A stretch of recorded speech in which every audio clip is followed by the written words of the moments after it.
রূপসী মাইয়ারে তোর কলসির ভেতর কি খাঁটি গরুর দুধ বেচতে এনেছি। দে না একটু খাই, দামটা আগে চাই, আর দে না একটু খাই। দামটা আগে চাই, তোদের মতো ভিড় খাওয়াদের চেনে রেখেছি। ও রূপসী মাইয়ারে তোর কলসির ভেতর কি খাঁটি গরুর দুধ বেচতে এনেছি।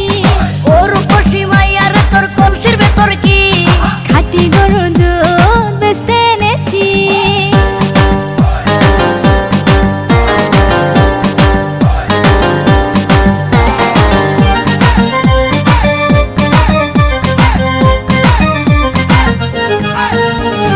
তোর দুধেতে আছে পানি, আমি কিন্তু